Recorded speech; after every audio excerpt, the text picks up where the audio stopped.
wreaking havoc on the community they live in. The sergeant in the Houston Police Department and National Vice President of Fraternal Order of Police, Joe Gamaldi, joining us live. Sergeant, good to see you. Thanks so much for coming on here.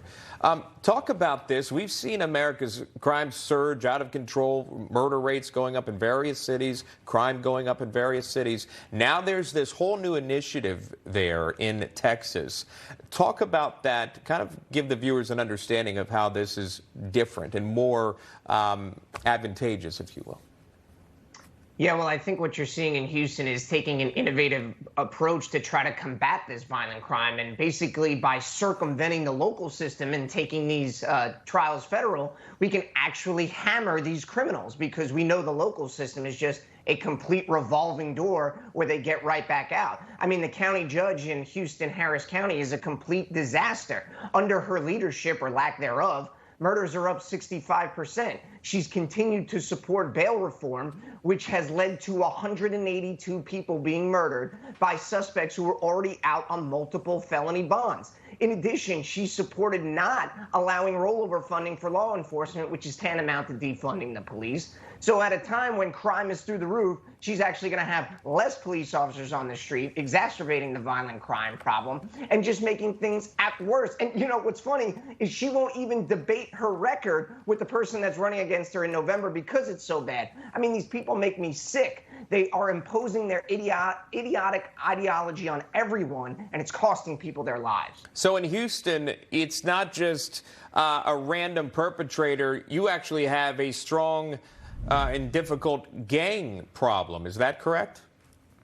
Yeah, absolutely. I think we're suffering just like any other urban community where gangs are taking over and they're becoming more and more emboldened because they know that there's not going to be any consequences for their actions.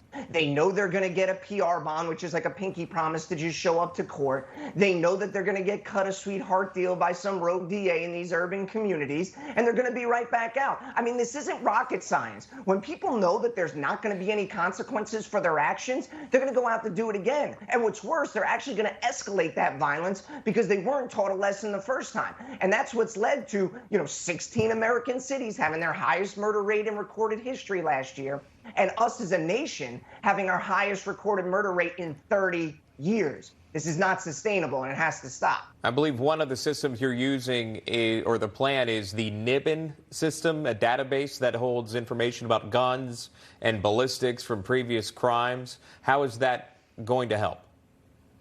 Well, NIBN certainly helps, because what we can do is go out to scenes where maybe somebody just shot a gun off in the air, and we can actually find the shell casings, we can tag them as evidence, and then try to track them and trace them with the help of the federal government back to other cases that we can tie to them. We're also deploying ShotSpotter in Houston, which when someone shoots a gun off in the air, it can immediately notify us on our cell phones so that we can respond directly to scene and hopefully get that person into custody. Because we know we have to get the trigger pullers off the streets. We have to get the gang members who are willing to just murder people in the streets with knowing that they're not going to have any consequences. Yeah.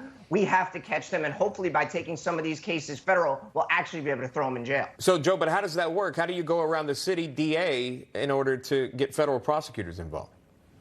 Well, I think what you're seeing right now is what they're trying to do in that press conference, where they're talking about taking cases federal. And anytime somebody's a gang member and they're possessing a gun, we can contact our federal partners and see if they're willing to take these cases. Anytime an illegal immigrant is caught with a gun, it's a federal crime. We can take those cases federal. And I think you're going to see that pattern becoming more and more prevalent in our urban communities, because we know our local systems are failing. The revolving door criminal justice system isn't working. And, we as a community really need to come together and tell our politicians that this is what we want, because we know they're sure as hell not going to fix it. So we need to make sure that we're holding DAs and judges accountable. We're electing people that are actually for law and order. We're funding our police departments. We're vehemently prosecuting criminals. And that'll really put these dirtbags on notice that we're not going to tolerate their crap anymore in our street. All right, Sergeant Joe Gamaldi joining us live there with a new initiative there in Houston, Texas. Thank you so much, Joe. Appreciate it. Thank you.